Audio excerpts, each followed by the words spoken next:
And here my dumb ass, I feel bad. Here my dumb ass like, oh shit, the plot thickens. Oh, I'm about to get good now. What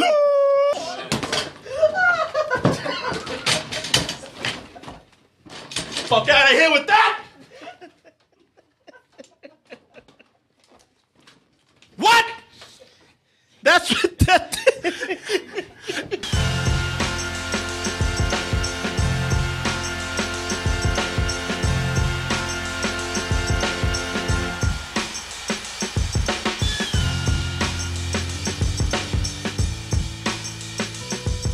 Oh, they say that Kinky is the Negro movie experience of the year, Martin. Is that right? Is that right? It's so much that I think I was the only Negro to experience it. A lot of people who saw the trailer, they said, look, Corey, you talk about how you love bad movies. You talk about how you love garbage cinema, man. You got to go see this. And we can't wait till you talk about it. And that's why I come back and I say, shame on you, you and your prejudices. Because I'm looking at this. I'm looking at the quality filmmaking that's going on right here. I'm looking at all these actors who no one has seen for years or don't know at all. Right. And I'm just thinking like, okay, you know something? Maybe this could be bad, but I don't like to go in with that attitude. You know, going in just waiting for something to be bad, waiting to talk shit about something. You should give these things a chance. You should give these things a chance. You open yourself up to possibly something wonderful. It's happened before. Mm-hmm. Not often, but it's happened. It's rare. It's so rare the movie that I can't name the last time it happened. However,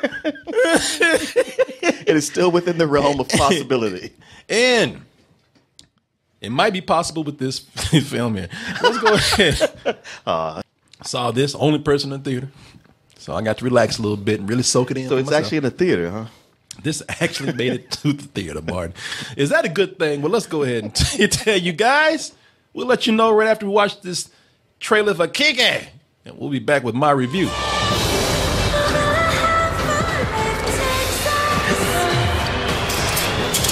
Somebody's been a naughty girl. Kinky! Guess they weren't lying. No, Martin. Kanky. They are not doing any false advertising here.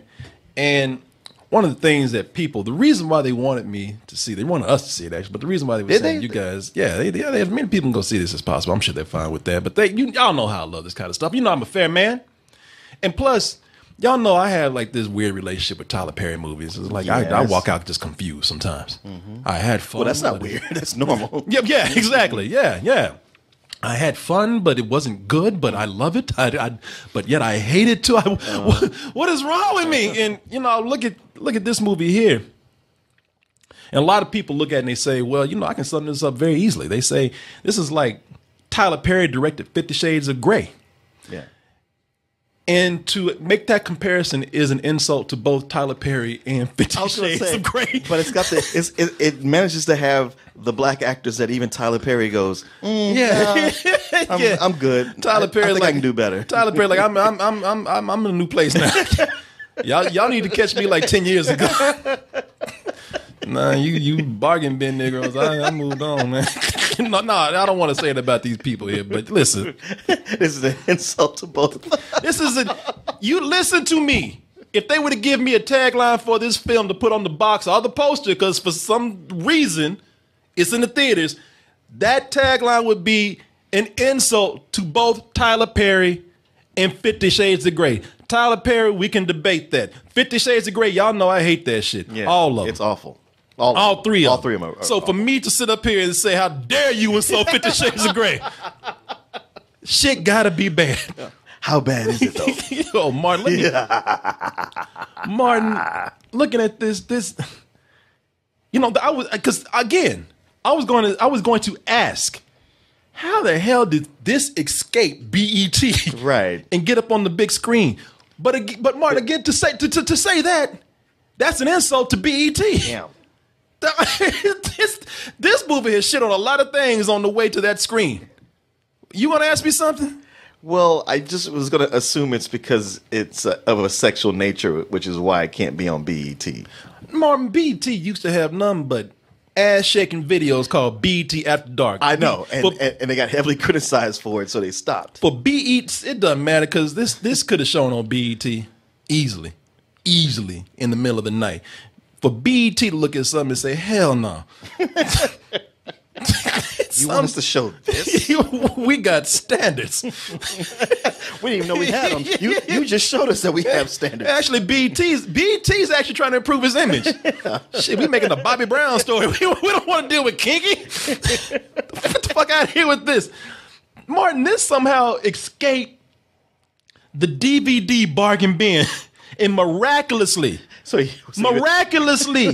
found its way to the big screen. And again, that's the insult to the bargain bin. Yeah. I ain't talking about Walmart, Martin. I ain't talking about that fucking garbage pail of bargain movies. DVDs where you'd find something like this on the bottom. I ain't talking about that. I'm talking about that shitty rack of DVDs in 7-Eleven next to the Snickers and the Reese's peanut butter cups and the hot dogs. When you're on a road trip and you stop at a truck stop and they happen to have some DVDs in there that you never heard of. Exactly. And half of them, or you go to a flea market and it's a Spanish ripoff of a movie we've seen already. Yeah, yeah. This is what truckers normally it would never be on the screen, but on top of that, you wouldn't even know it exists.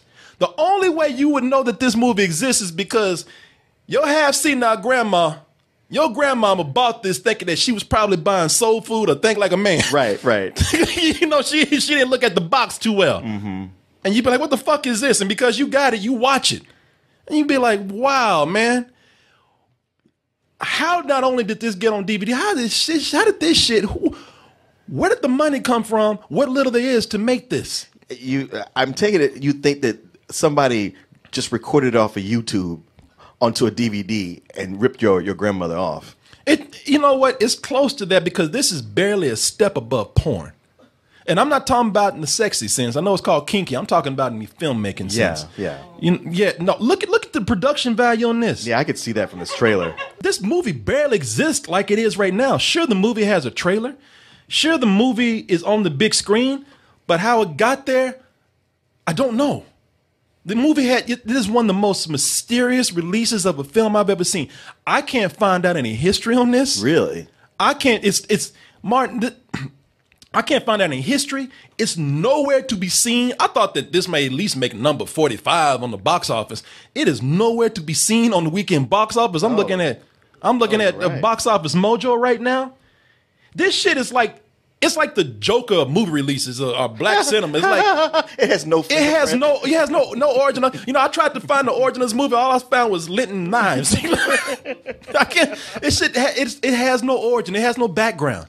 I don't know how the movie was made. I don't know how it exists, and I sure as hell don't know how it got onto the big screen. This is like the first film that the porn directors made when they try to go legit and don't know filmmaking that well. Yeah, I have really. I talk about, this is fascinating. I talk about a lot of movies. I talk about the editing. I talk about the film quality sometimes, but I've never seen filmmaking this bad on a large ass screen for something that got a quote unquote major release. Mm-hmm. Because that's what you get with this movie right here. To call this a bad film, and it's bad in all the areas that count with filmmaking: dialogue, acting, production, the script. Yeah. I mean, every aspect of filmmaking is shitty in this. And the makeup looks good. You know what, Martin? Look at it on the big screen. Oh, even that shit is smudged over and everything. No, you know. Okay, thank you for finding something nice to say about this.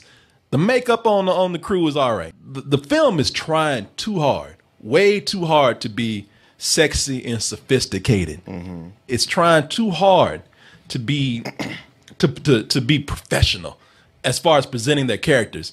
And you know something? Because it's good to see. I you know me, I try to say some good things about a movie. It's good to see that they made an attempt to put nothing but positive black images on the screen. Sure. They ain't, you know, there ain't one ghetto ass girl in there. Girl, ain't one Negro. Ain't one, you know, ain't one hood Negro in here. Ain't nobody, ain't nobody, trying to rap. Ain't nobody trying to push their demo tape or their hip hop tape. Nothing like that. All these people are socialites, professionals, businessmen or women. None of them are entertainers. None of them are entertainers or sports figures. The closest you get to is one dude's a personal trainer. Okay, and that's it. Okay, so I commend the movie for trying to actually show black professionalism on the screen. But these brothers and sisters trying way too hard, man.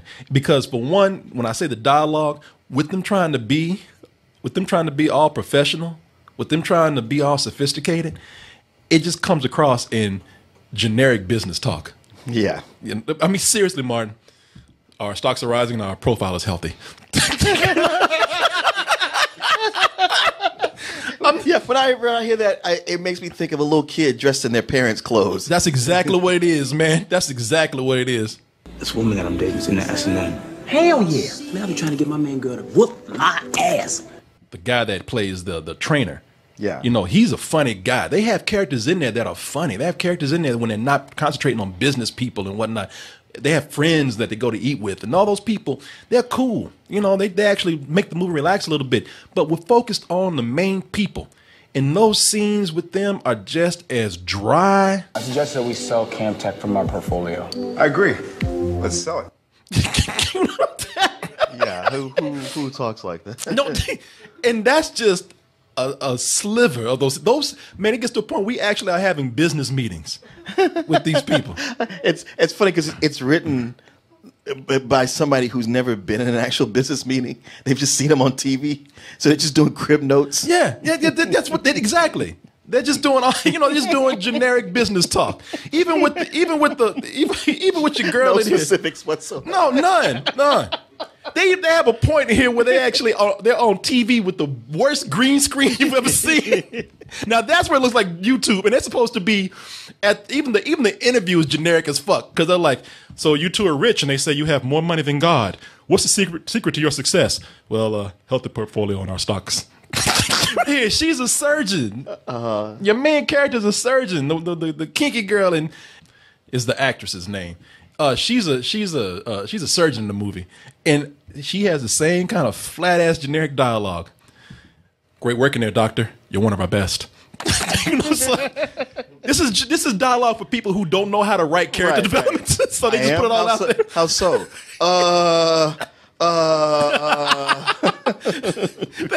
They have a scene. They actually stop the movie because they don't know how to write character development. They have to create scenes to have these people to show you do the most meaningless parts of their job. They bring in two doctors and they have a scene that has nothing to do with the story. Welcome, ladies. I'd like you to meet Dr. So-and-so, and she's one of the best that we have in our office. You're going to shadow her for the rest of the day. And it's just like, that had nothing to do with the plot at all. It's like watching kids try to act like people, like their parents at their jobs. Yeah. I have a briefcase and some coffee. I'm going to work. It's hilarious to sit up here and watch these actors try to actually do this professional and sophisticated dialogue and just watch the life just being sucked out of them the whole time they're talking. I mean, they go soulless. Their eyes just turn blank when they're talking during these business meetings, and it's because the director had told them, act professional. Right. Don't do anything funny. Don't do anything that's You're a serious professional. Yeah, be serious. Yeah.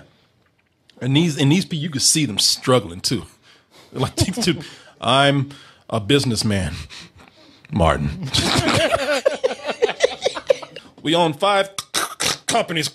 We have to sell 2.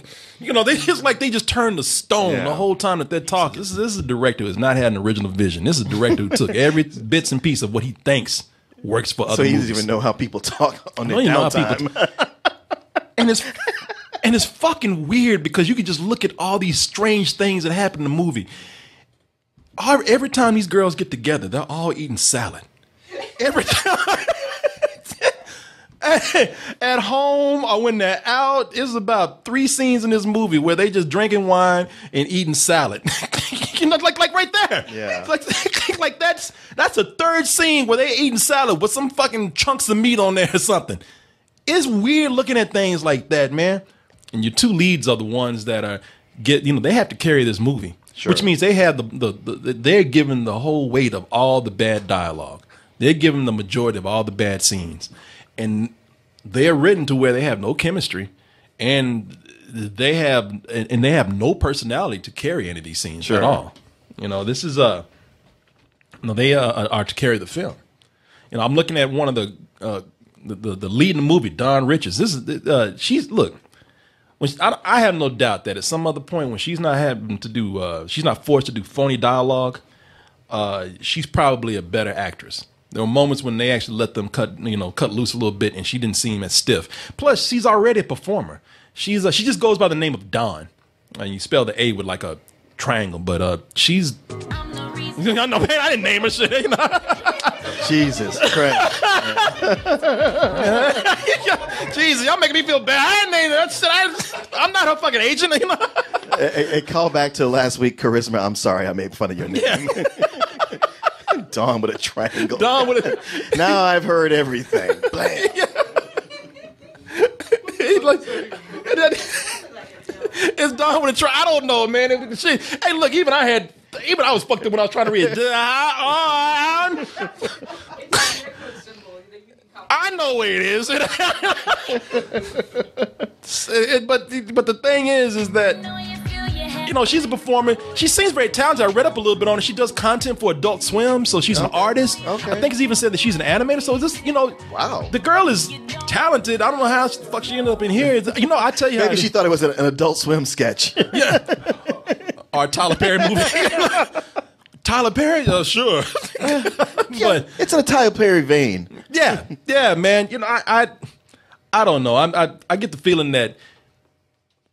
She wants to act. This seemed like something, as you say, in the Tyler Perry vein. So it was like, why not? You know, let's go ahead and take a chance. Yeah. Hey, it worked for Tyler Perry. Sure. Hey, you guys laugh, but he's been a launch pad for a lot of careers. The dude in here, you've seen this guy before, Robert. Don't say Richard. Robert Richard. It's like art, but I like the way they just went ahead and just hired two black people with the most complicated names. Like it's not Richard. It's R-I apostrophe space. A-R. Oh, for real? Yeah. Because I went to high school with a kid named John Richard, and it was spelled like Richard, but he was white. Okay, well, he want to be white then. But he didn't put any special apostrophes in it. No, but you know what? This guy, everybody talks about. This is the guy from My Cousin Skeeter. Everybody talks about how beautiful he is now, how handsome he is. And you look at him. He's leading man material. Sure. And and I know that the brother can emote in this movie. He's one of those dudes who just has nothing to do. Look, I've watched Cousin Skeeter. I've seen him in that. I know that he can emote in this. Uh-oh. No way out. I'm trapped. I can't get out of here. No food, no water, no remote control. What am I done? I'm not sure, but from here, it looks like you completely ignored the instruction manual. The walls are closing in on me. Look at this. Where was that Richard in the movie? Man, that's some wonky reaction shots there. Oh yeah. But you know what? I would have welcomed those in this movie. I wish he had an orgasm face like that. I bet he does. No, in this movie, it's more like, wow. Seriously, these sex scenes are horrible. I'll get that in a little bit. Even are they not hot? No, man, no, not at all. It is so bad that even the extras in this movie are bad. They got this scene where these guys bring in flowers, and you could tell the director he doesn't know how to tell people to act naturally. Like these guys bring in flowers, and they all look like robots coming in. Yeah, they do. You know, it's like nothing feels natural in the movie because people are trying too hard. You know, and everything in this movie is lit flat, like an instructional video. Yeah. Or in some cases, like your better made YouTube videos. You know, and you know, watch this. You can tell that whatever they had in the movie, they had limited resources, and I'll give them credit. You know, they tried to work with what they had, but in the movie, you could tell what they had. They had this house I'm sure they filmed in multiple places in that. They had a restaurant. They filmed in multiple places in that. They had an office. A hospital. No. Oh, a hospital. Yes, a hospital and a conference room. And you can, sometimes when people work well around these things, you can tell that they're in different places. You can tell this is all they had in this movie. And speaking of the filmmaking, he doesn't even know how to transition. Like everything in the movie, like every almost 5-10 minutes, everything is a fade out, fade in. He doesn't know how to create, and if you don't know what I'm talking about, it's almost like, wow, I wonder what Martin is doing now. Martin Thomas. Wow, I wonder what Corey is doing. Oh, well, I guess I'll give him a call later. They watch the movie. That happens every 10 minutes in the film. This is about as amateur filmmaking as you can get for something that has a big release like this with some stars in it. They have these pan shots that go on where they're trying to pan. Oh, look at these yachts that we got. Okay, they had a yacht too, but they pan across these yachts, and I don't know if it's a stylistic thing, but if it is, it looks shitty because it's very choppy. It looks like it's strobing. Like they had the camera set on the wrong setting when they were like doing this pan shot, and they just left it in. And they just left it there. And even if that's a stylistic choice, somebody had to know that this does not look good. Because there's software that'll stabilize that, right? Well, they couldn't afford it. They didn't have it. They didn't download that plug-in because that shit was just as choppy as they went across there. It looked like it was dropping frames. Wow. Yeah, man. It is really one of the most fascinating spectacles of filmmaking I've ever seen on the big screen. It does not belong there. Something on this amateur level.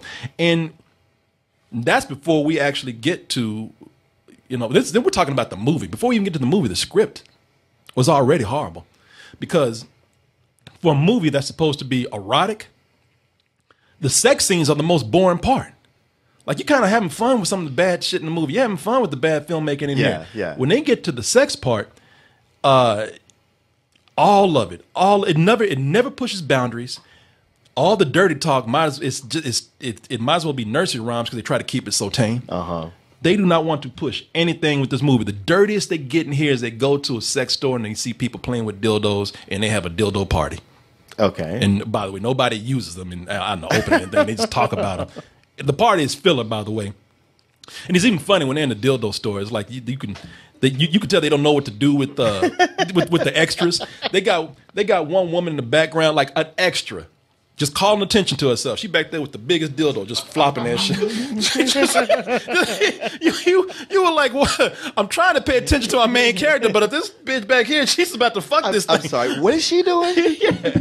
It's big. It's a fluorescent pink. And she just back there. It's like a floppy ass lightsaber. You get some scenes of bondage, but those bondage scenes are pretty tame themselves. Yeah, you don't get anything much out of that.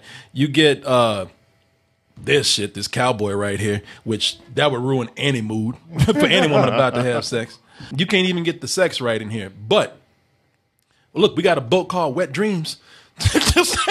Oh, wow. That not only do I defend in this one particular case, right? Not only do I defend 50 Shades of Grey, but it made me respect 50 Shades of Grey more. Wow. 50 Shades of Grey is a horrible film. It's a misogynistic film. But they gave women what they asked for. They put a lot of nasty shit in that movie. They as much as they could. They pushed the boundaries as much as they could. They weren't afraid to do that. And they took the risk and they did, and they ran with it. Shit, this makes me respect 50 Shades of Black. You know I can't stand that. We're not 50 Shades of Grey. We're actually 9.5 weeks. So like, no, slow your ass down. How dare you? You ain't even 50 Shades of Grey yet. You gonna try to reach this level? Sit your ass down. No. And the angering thing about the movie is that they want to have it both ways. They want to have this shit both ways. They want to be a edgy, erotic film, a sexy erotic film. You know, the marketing wants to push all the sexes they can. And yet the movie starts out trying to be Tyler Perry. Seriously, it starts they out started church. Start out with a sermon. Oh, you gotta be kidding. They start out with a sermon, just in case some of the Tyler Perry crowd come to see this. We don't want to upset them. They actually do a sermon talking about God says that sex is good, sex is fine, but sex must be done in the most beautiful, respectful way. And I was like, fuck you, man. You can't have no movie about God and fucking at the same time. Jesus said, let them fuck. Come here trying to have it both ways. Oh, we want that Tyler Perry shit. Tyler Perry even made a movie about fucking, I think, with that, Yeah. yeah, he did, and a woman called AIDS. Yeah, that's a penalty. Here's what it really boils down to, the shit in this movie, about to wrap this up, is that it spends so much time on this bad sex. It spends so much time trying to be erotic that it takes away from the film to where there's no story. Martin, I got to the end of this, I was like, wait a minute.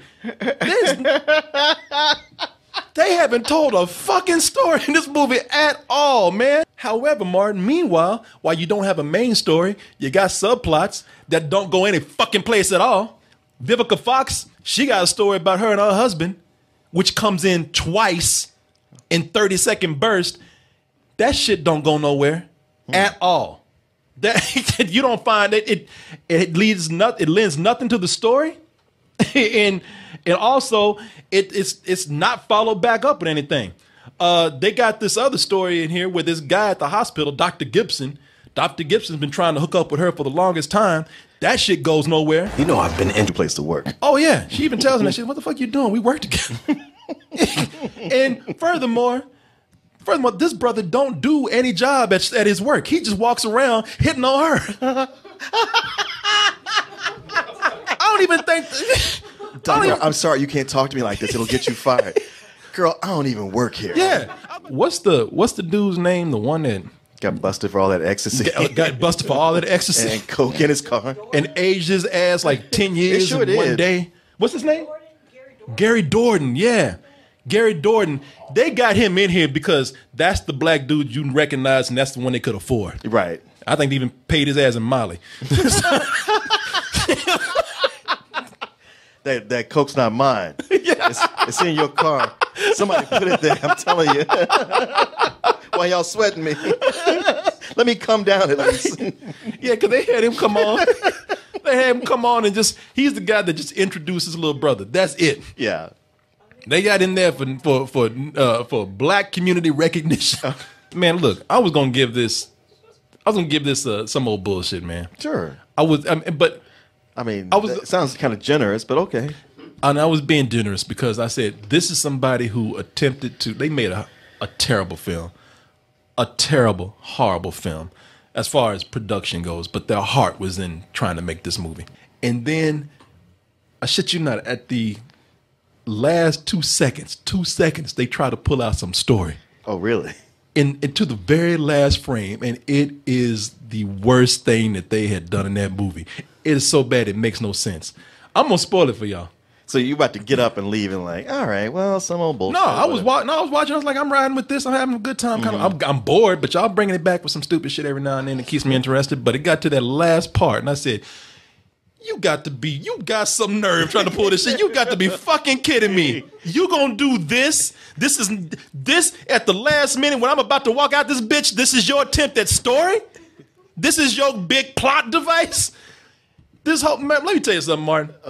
Y'all listen. I'm gonna spoil it for you because it doesn't matter. If y'all want to hear it, I mean, if you don't want to hear it, then get the fuck out of here. But don't pull that shit. No, go do some shit. You know, go write a better script than this. But let me tell y'all what happened here. So through this whole movie, it's been slow. They've been watching these two people get together with no conflict. Oh, there's one conflict. You know, you have the dinner with the parents. That's resolved in like 2 minutes. Okay. What do you want with my son? Do you want his money, don't you? I don't want his money. I got money of my own. Maybe we're too hard on her. Come back in. Oh. Okay. Okay. That's the biggest conflict you have. Martin, they get together. It's fine. They have a happy ending. They attend the wedding, and it's like, oh, this is like This is a foretelling of what can be for them. They're good. They've had no problems. They're a couple. At the last 2 minutes, she runs into her therapist's office, and the therapist is like, "What the fuck you doing? I got a patient coming up. You gotta get out of here." She's like, "No, I need to talk to you just real quick. Hear me out." And he's like, "Me and so and so hooked up, and I'm pregnant." And he's like,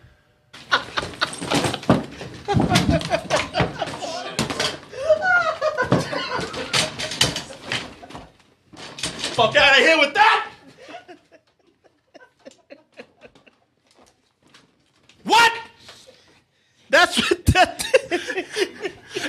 And here my dumb ass, I feel bad. Here my dumb ass like, oh shit, the plot thickens. Oh, I'm about to get good now. What go? Huh?